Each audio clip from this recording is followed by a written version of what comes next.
Mars was a planet of extremes, its barren red landscape stretching endlessly under a sky tinged with rust. The orbital station above shimmered faintly, a fragile sentinel watching over the first human settlers who had dared to make this alien world their temporary home. Inside the station, a peculiar tension simmered, one that had nothing to do with oxygen levels or solar panel calibrations.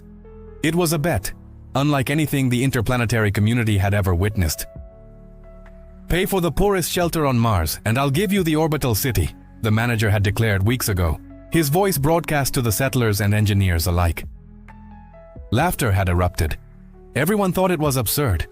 The orbital city, a marvel of human engineering orbiting high above Mars, symbolized the pinnacle of survival and luxury in a hostile environment.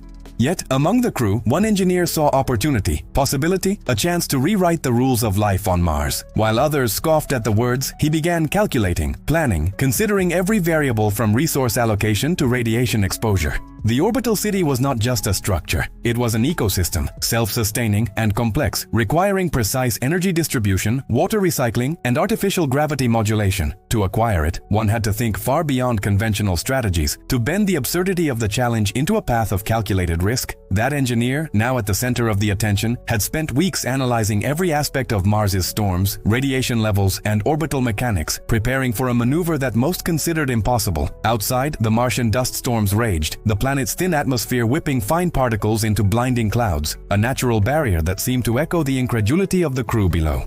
The engineer had spent countless hours in the orbital observation deck, mapping trajectories and predicting the station's response to each environmental variable. NASA's data streams were clear but limited. No amount of satellite observation could account for the micro-variations in wind and radiation at a precise Martian coordinate. The manager's challenge was audacious, a provocation wrapped in jest, yet the engineer treated it with meticulous seriousness. His AI assistant ran simulations of orbital insertion, calculating gravitational assists, energy outputs, and structural stresses. Every decimal mattered.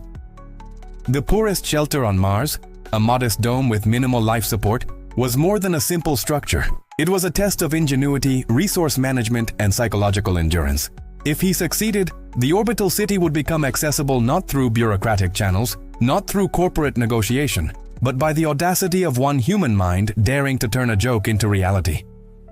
Other crew members watched skeptically, unaware of the detailed risk assessments being made, the simulations testing hundreds of scenarios per second, weighing the cost of failure against the reward. Outside, the planet's dusty horizon shimmered under the fading Martian sun, casting long, surreal shadows that hinted at the challenges ahead. To move from the shelter to the orbital city, the engineer had to coordinate drones, establish precise trajectories, and account for every atmospheric anomaly. Even minor miscalculations could result in catastrophic failure, a lesson the crew had already learned with minor orbital mishaps months before. The engineering bay became the nerve center for the operation. Panels of blinking lights, holographic displays, and data streams from Mars's surface and orbit intertwined into a complex tapestry of information. The engineer studied the feeds, annotating points of interest, marking deviations, and identifying safe windows of operation. Every Martian storm had its pattern, its rhythm, its predictable and unpredictable moments, and he had spent years learning to read them like a musician reads sheet music. The poorest shelter, modest as it was, had structural vulnerabilities that required reinforcement before any orbital maneuver could be attempted. Materials had to be reinforced, conduits shielded, and atmospheric regulators optimized to survive the journey and potential pressure changes.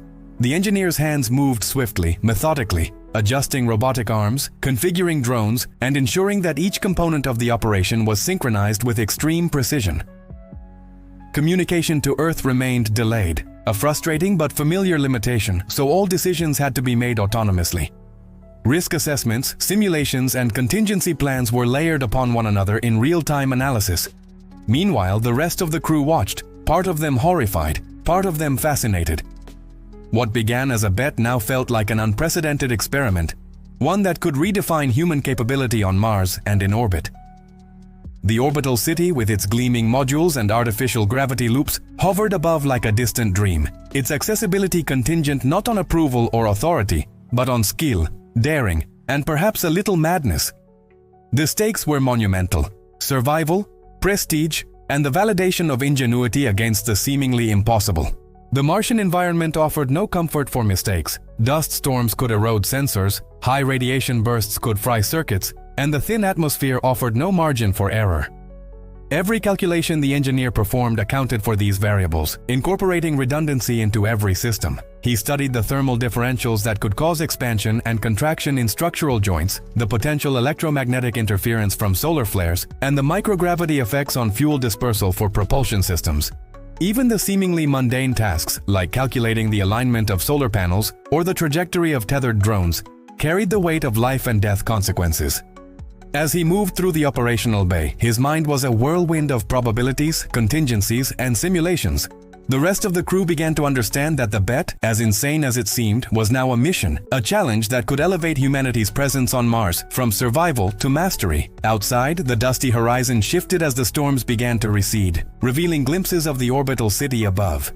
It shimmered like a beacon, reflecting the sunlight and human ambition, a promise of what could be achieved when imagination and determination collided. The engineer's eyes, focused and unwavering, tracked every variable, every anomaly, every potential failure point. He knew that once action began, the window of opportunity would be narrow, measured in minutes, and every second would count toward either triumph or disaster. The moment of action had arrived. The engineer stood in the control center, surrounded by the hum of machinery and the faint red glow from the viewport. Every calculation he had made over the past weeks, every simulation run on the AI systems, every contingency plan now converged into a single critical sequence. The poorest shelter, modest and unassuming, became the launching point for an audacious attempt to access the orbital city. Drones, tethered with precision, carried supplies and equipment into the thin Martian atmosphere, each movement calculated down to fractions of a meter. Sensors monitored air pressure, wind velocity, and structural vibrations in real time. The crew watched in tense silence, their previous skepticism replaced by a mix of awe and apprehension. Outside, the red dust swirled, the last vestiges of the storm-forming patterns that seemed almost orchestrated by the planet itself.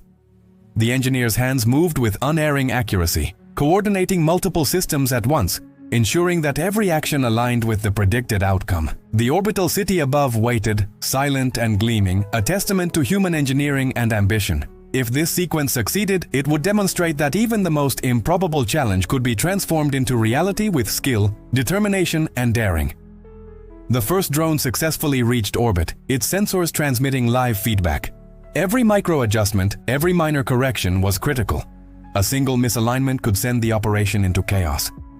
Yet, the engineer moved with calm precision, guided by experience, intuition, and the relentless drive to prove that the bet was more than a provocation.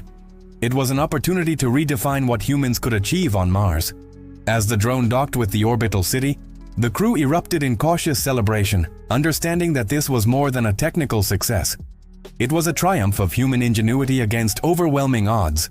The following hours were a whirlwind of activity. The engineer supervised the transfer of modules, carefully connecting life support systems, energy conduits, and communication arrays.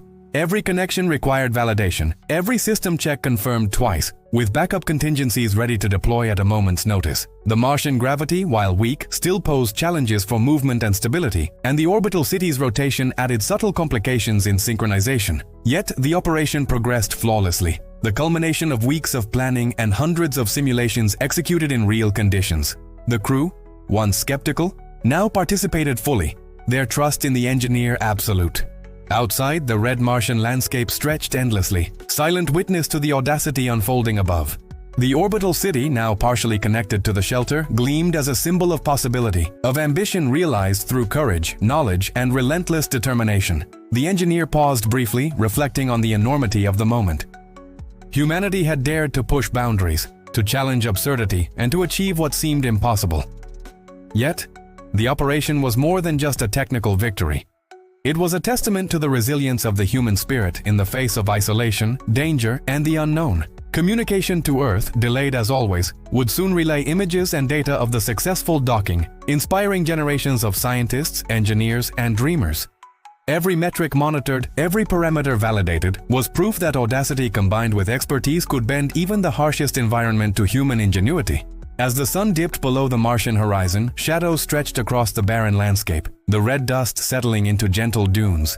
The orbital city now stood partially accessible, its modules integrated with the shelter below, a living laboratory of survival and ambition. The engineer continued final calibrations, ensuring that all systems were fully operational, from life support to energy distribution, from communication arrays to artificial gravity modules. The crew moved with renewed confidence, aware that the actions of one individual had altered the possibilities for all. The manager, initially mocking the bet, now documented every detail meticulously, understanding that history was being written in real time.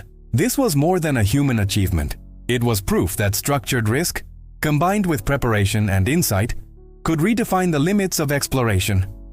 Outside, the Martian winds whispered through the canyons, carrying particles of dust that glimmered under the fading sunlight. The orbital city, once a distant dream, now stood partially tangible, reachable through courage, ingenuity, and a willingness to embrace the impossible. The engineer reflected quietly, aware that today had changed the trajectory of human settlement on Mars forever. The bet, the mockery, the audacity, it all culminated in this moment of achievement.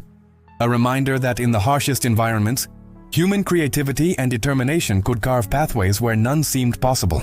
The final hours of the operation brought both reflection and anticipation. The crew gathered to review data, analyze system performance, and ensure redundancy for all critical modules. Every sensor reading, every energy output, every life support metric was catalogued and verified. The engineer, ever meticulous, noted anomalies, however minor, and recalibrated systems to account for environmental shifts. Outside, Mars remained silent and imposing, its red plains stretching toward the horizon, indifferent yet awe-inspiring.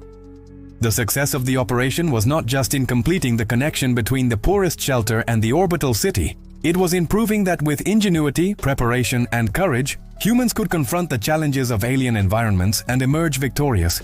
The orbital city's lights reflected off the Martian dust, creating a surreal, almost ethereal glow, a symbol of human achievement against impossible odds. The engineer knew that today would be remembered not just as a technical feat, but as a narrative of audacity, vision, and the relentless pursuit of possibility. The crew, once doubtful, now looked to the future with anticipation, understanding that the boundaries of exploration had shifted, and that what was once impossible could now be realized through calculated risk, knowledge, and unyielding determination. Humanity had taken one more step toward mastering life beyond Earth, and the actions of one individual had proven that the audacity to dream could indeed reshape reality.